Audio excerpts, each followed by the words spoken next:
Hello, welcome back to the second course in physics. This lecture will be concerned with the alternating current circuits. And specifically, we will focus on the first order circuits in this lecture, and we will consider second order circuits in the second lecture. The contents of this lecture will include some introductory section that refreshes our memory of the basic concepts that are required to or relevant to this lecture. And then we will consider the RC circuit, where a circuit contains a resistor and a capacitor. And we will consider then an RL circuit in which the loop or the circuit contains a resistor in addition to an inductor with inductance L.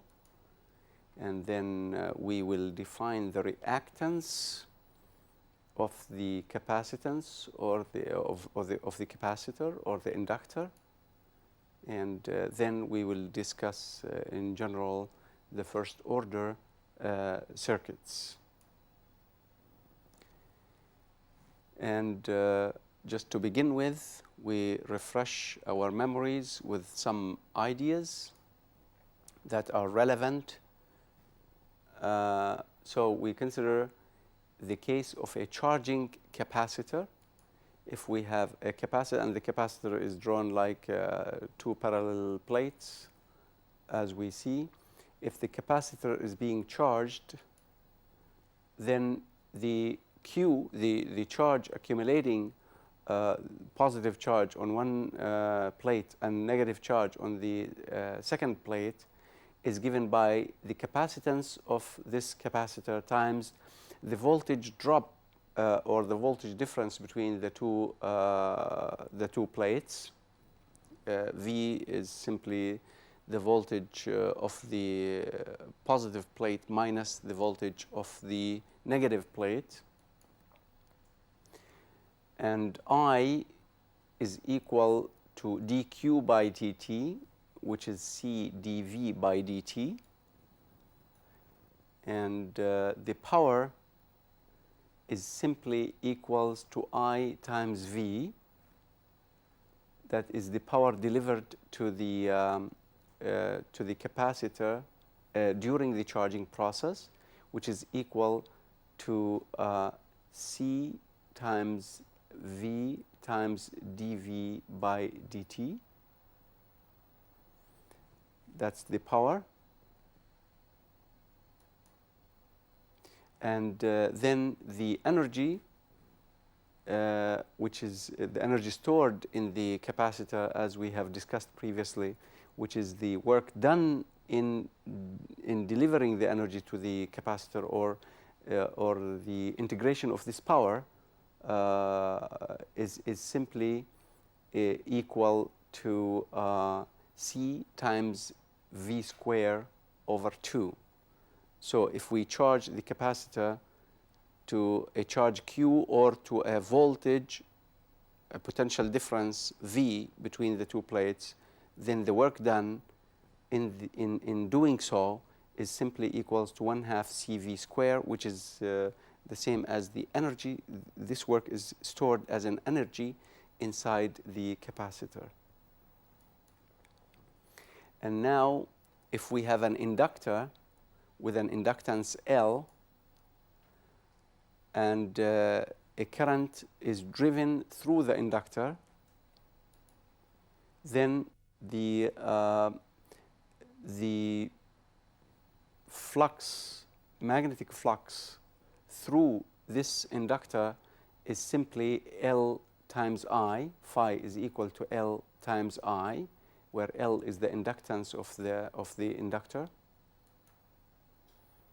And the voltage difference between the two terminals of the inductor is simply L di by dt. And the power is L times I times di by dt. It's simply V times I. And again, the work done on the inductor as the current rises from 0 to I is equal to Li squared over 2, 1/2 Li squared, which is simply energy, potential energy stored in the magnetic field in the inductor. And these relations have been derived and discussed previously. Now we consider the case of an RC circuit. And here we we consider, first of all, the DC case. And we consider a circuit in which we are charging an initially uncharged capacitor. So we have a circuit which contains an electromotive force, epsilon, a resistance R, and a capacitor C that is initially uncharged. And if initially the circuit is open, with this switch is open, so there's no current is flowing, and the capacitance is not charged. And then if we now close the switch S, then current starts flowing through the resistance R, and it starts charging the capacitor, where the upper plate is being charged with a positive charge, and the lower plate is being charged with a negative charge. So this is a process of charging the capacitor. So we consider this problem of charging the capacitor. And here we use Kirchhoff's law around the loop.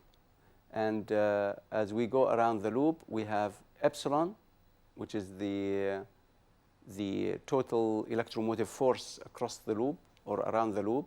That should equal to the potential drop across the other components, which is IR here as we drop in the potential, IR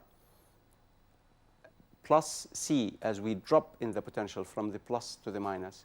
So IR plus the potential across C, VC, which is simply Q over C, that's the potential across the capacitor. These two potential drops is equal to epsilon, which is the electromotive force in the circuit. This is equivalent to using somehow Kirchhoff's law. But this is assuming that the current is continuous across the capacitor C. For example, this is a tricky point where only the concept of the displacement current would justify this assumption, because here we have a gap in space. So we must have some sort of a current that goes in the gap that keeps the loop continuous, for the current loop continuous, which is the displacement current simply, as we discussed in the previous lecture.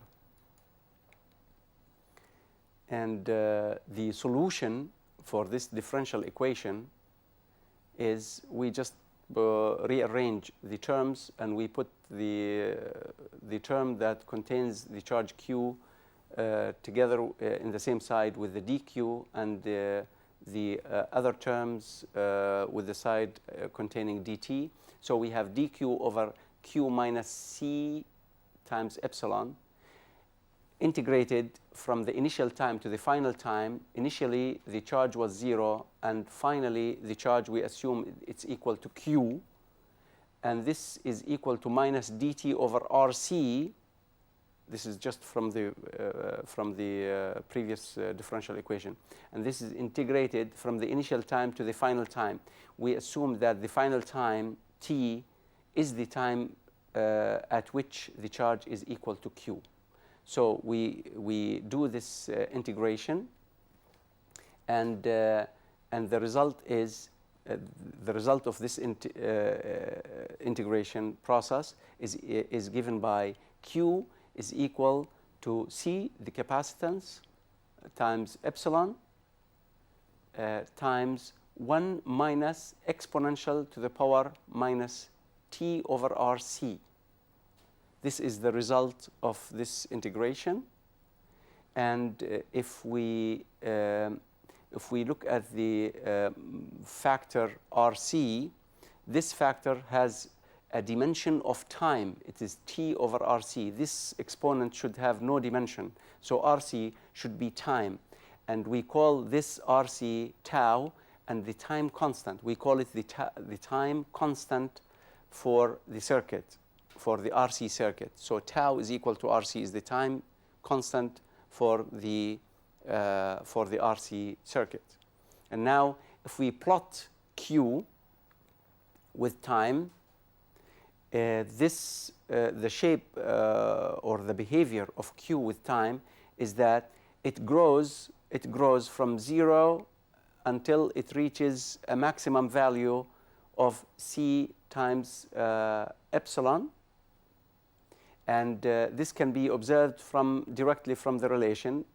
Just if we substitute, for example, at t equals 0. At t equals 0, exponential to the minus 0 is simply 1. So 1 minus 1 is equal to 0. That means at t equals 0, the charge is 0. And that is the initial condition as we know it. We know, as we assumed, that initially the capacitor is not charged. And as we increase the time, as time goes, and as time goes to infinity, meaning when time t becomes much larger than RC, then we have exponential to the power minus some number which is big. Exponential to the power minus a big number is equal to 0 approximately with respect to 1. It's much, much smaller than 1. So we can ignore this quantity here, exponential to the minus t over tau in the limit of large t, large time. So we reach the conclusion that Q is equal to C times epsilon, which is the maximum charge on the capacitor. So the capacitor keeps charging until it reaches the maximum charge. How do we explain this result? We explain it as follows, that as the current starts flowing, the charge accumulates on the capacitor, and it keeps accumulating, and the voltage of the electromotive force provided by the electromotive force epsilon is divided into two parts initially. One part across R, across the resistor R, which is I times R, and the remaining of the electromotive force is a potential drop across the capacitor. Now, as time goes and the charging goes, the potential across the capacitor increases because the charge on the capacitor increases as time goes. As the charge increases on the capacitor, the voltage of the capacitor increases, but it cannot increase beyond epsilon. It can reach epsilon, which is the largest potential difference that it can have, which is the electromotive force of the source itself, of the power source itself. So up to the point that when the voltage across the capacitor becomes equal to epsilon, which is the electromotive force itself, then we will have two opposing effects. We will have the electromotive force driving current this way to charge the capacitor, but we have a voltage difference across the capacitor which has the effect this way, because this is positive and that's negative. So it's opposing the charging. So the current stops. The current is 0. So as time goes, the current decreases and the charge increases until the voltage across the capacitor becomes 0, becomes maximum, and then the current becomes 0. This is how we interpret this result. And we notice that I is obtained by differentiating this charge q with respect to time. dq by dt is equal to epsilon over r exponential to the power minus t over rc. And this epsilon over r has the right dimensions of current. And this shows that the current decreases with time. So the current initially has a maximum value because initially we don't have any opposing potential on the capacitor. So the current has a maximum value of epsilon over r, that's at t equals 0. And then the current starts dropping with time monotonically until at very large time it approaches 0 when all the electromotive force is a potential drop across the capacitor as shown in this figure. So initially the current is maximum, and as we go the current decreases until it reaches 0 at very large time.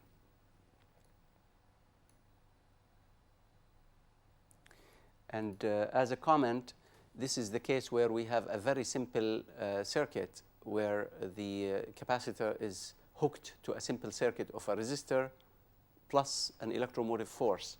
But suppose we have the capacitor is connected with a complicated circuit. What can we do?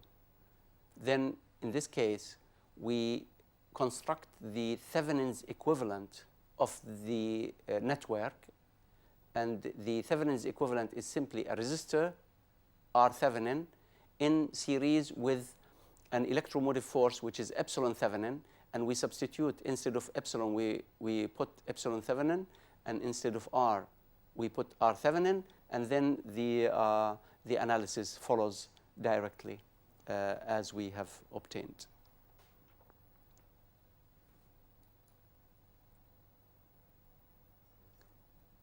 And now, in the case of a discharging capacitor from an initial charge Q node, suppose, as we have done in the previous example, we have charged the capacitor. Suppose that now we charge the capacitor to a charge Q node, and then we disconnected it from the power source, from epsilon, and then we disconnected epsilon, we removed it from the circuit, and then we connected again the resistor to the capacitor. In this case, we have a voltage difference across the capacitor, and that voltage difference will draw current through the resistor R, and the current keeps flowing. As the current flows, the charge on the capacitor decreases, and the voltage decreases, and the current decreases until it vanishes, until there is no more charge, until there is no more current driven on the circuit. So let's see what happens in this case. In this case, the differential equation that represents this circuit is R dq by dt, which is the voltage across the resistor, is equal to the voltage across the capacitor, Q over C. That's because these two are connected in parallel. So the two terminals of the capacitor are the same two terminals of the resistor. So they must have the same potential drop across them. So R dq by dt is equal to Q over C. And this is a simple first order differential equation that can be solved. And the solution is Q is equal to Q naught times e to the minus t over RC. That is, this is usually a constant multiplied by the exponential factor. But we introduce the initial conditions that at time t equals 0, Q is equal to Q naught. So when we have t equals 0, Q, the charge is equal to Q naught. That's due to the boundary conditions, to the initial conditions, actually. And this figure shows the behavior of the charge on the capacitor as time goes. And this is the behavior of the charge. It's decreasing as time goes until it reaches 0. It starts from the initial charge until it reaches 0. And the current is simply the derivative of this Q, which is equal to minus Q naught over RC. RC is the time constant. So this is Q over time. Q over time is the dimension of current. So this is equal to minus Q naught over RC times exponential to minus T over RC. And the current also drops exponentially, just like the charge, but the current has a minus sign here, which indicates a minus direction. So the current is a consequence of the decrease of charge on the capacitor. So the charge decreases. dq is a decrease on the capacitor, and this dq introduces current I in the resistor. So there is a minus sign between the current and the charge on the capacitor. And now we consider an RL circuit, and in this case,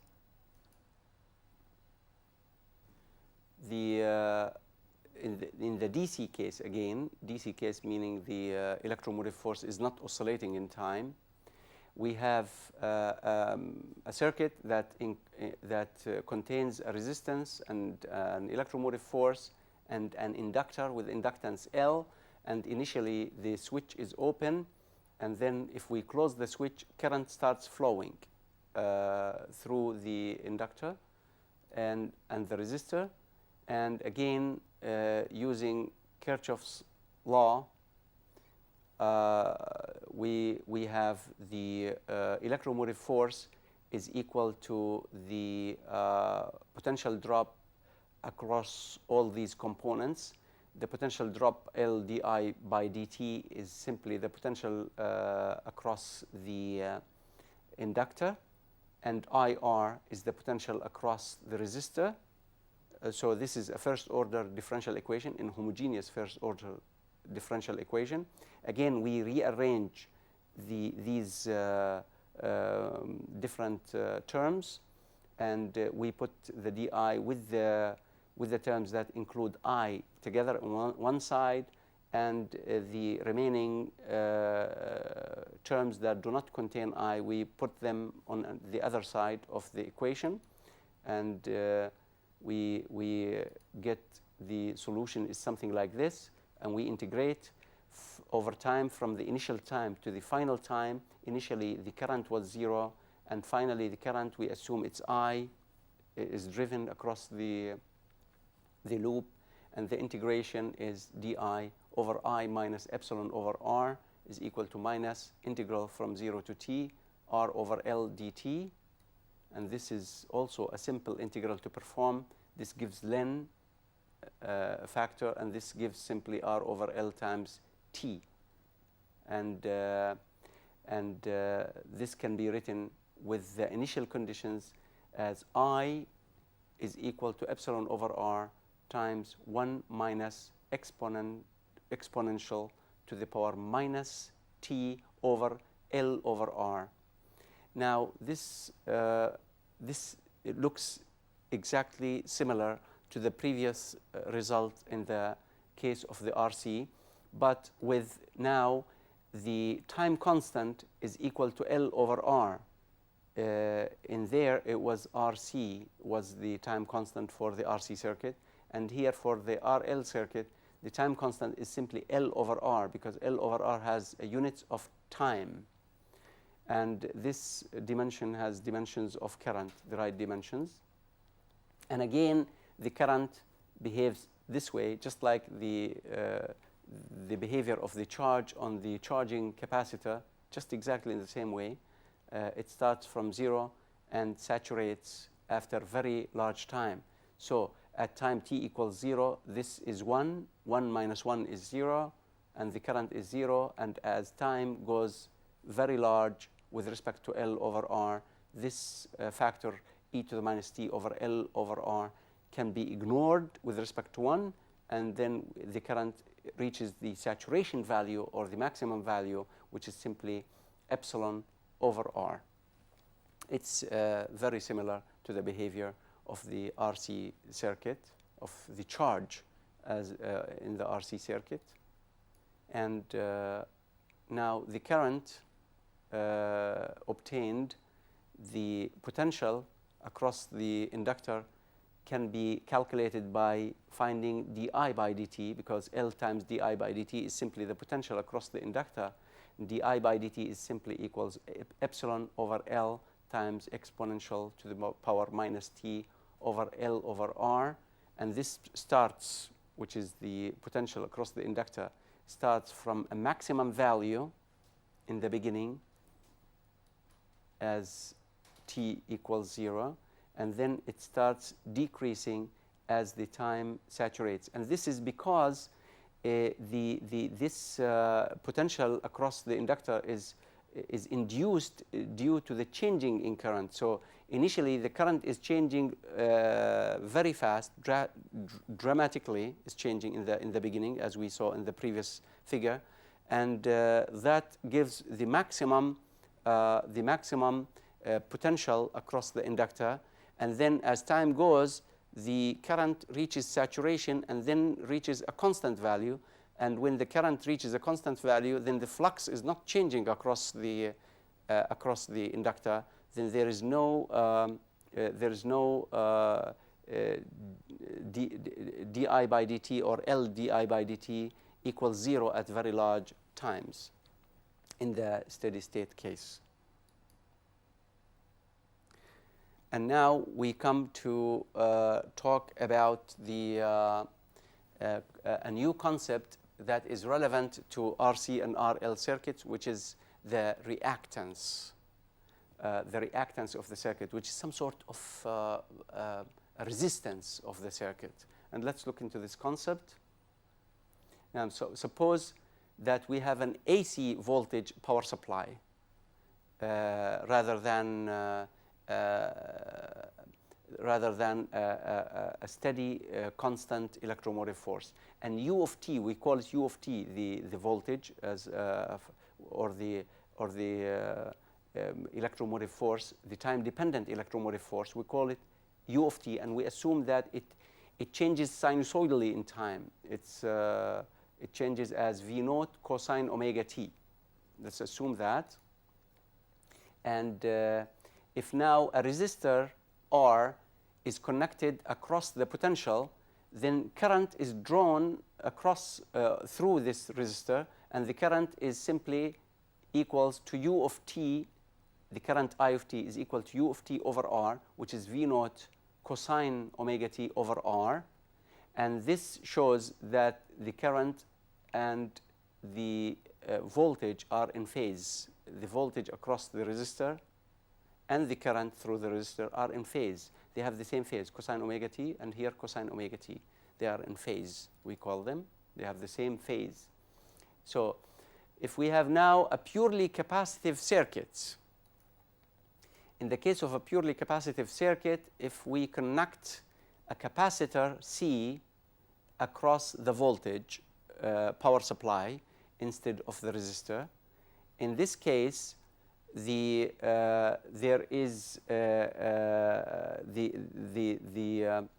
capacitor will be charging, and the charge will also oscillate in time because the voltage across the capacitor will be oscillating in time. And we can evaluate the current through the circuit as the current is equal to dq by dt by definition, which is simply C. Q is the charge on the capacitor, and it's equal to CV. So dq by dt is equal to the capacitance times dV by dt, and the voltage across the capacitor is exactly the same as U of t, because it is connected across the power supply. So this is equal to minus C omega times V naught times sine omega t, because that's when we derive the U of t, the potential U of t, which is the same as the potential V across the capacitor. And this can be modified, rewritten in terms of cosine in order to compare it with the phase in the case of the voltage. The voltage is known in terms of cosine omega t. So we convert this minus sine omega t in terms of cosine omega t plus some phase. And we notice that minus sine omega t is equal to cosine omega t plus 90. So then I can be rewritten as C W omega, the frequency, times V naught times cosine omega t plus 90. So this is the phase of the current. Keep it in mind, omega t plus 90, where the phase of the voltage U of t is simply omega t. So there is a difference of 90. The current has phase more than that of the potential by 90 degrees. And now the quantity x sub c is equal to 1 over omega c is called the capacitive reactance. The capacitive reactance, and this quantity is some sort of a measure of the resistance of the capacitor to the accumulation of charge. It's some kind of a resistance, but to the accumulation of charge on the capacitor. And we notice from the relation of the current that the current has more phase, larger phase by 90 degrees. So the current leads the voltage. It has more phase than than the voltage. It leads the voltage across the capacitor by quarter of a cycle. 90 degrees is simply a quarter of a cycle. And now in terms of units, the reactance, which is some sort of a resistance, the capacitive reactance has, it's like 1 over omega c. So 1 over omega has units of second, and 1 over c has units of 1 over farad. So the units of the reactance, capacitive reactance, is simply second per farad, and this is some sort of a resistance. So it must have units of ohm. So second per farad has units of ohm. And for a purely inductive circuit, in the case of a purely inductive circuit, an inductor L is connected across the power source, and so the potential across the inductor L di by dt is simply equals to V naught times cosine omega t. And then I is obtained by integrating rather than differentiating, and this is equal to V naught over L omega sine omega t. This is a consequence of the integration, which is V naught over L omega times cosine omega t minus 90, where sine omega t is equal to cosine omega t minus 90. So we notice that the phase difference between the current and the voltage is minus 90 degrees. The current lags behind the voltage by 90 degrees. So the value XL is equal to omega L is called the inductive reactance of the inductor. And the inductive reactance can be viewed as a measure of some sort of a resistance of the inductor to the buildup of the current. And the current, as we noticed from the relations between the phases of the current and the voltage, that the current lags the voltage by a quarter of a cycle. So in terms of units, the reactance, the inductive reactance, has units of omega L, which is, omega has 1 over second, units of 1 over second, and L has units of Henry H. So the reactance, the inductive reactance, has units of Henry per second, which is ohm, because it is resistance. It is a resistive reactance. So this is for as far as the reactance of the inductor and the capacitor are concerned.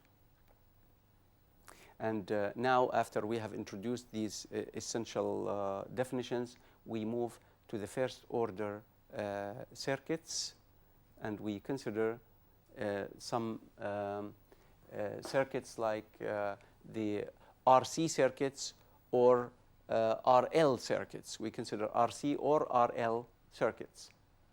So here in this case, we construct this circuit which contains time-varying or oscillating potential U of t that drives current through a resistor R in the circuit. And here in the block, we have either an inductor or a capacitor. In the case of C, we have an RC circuit.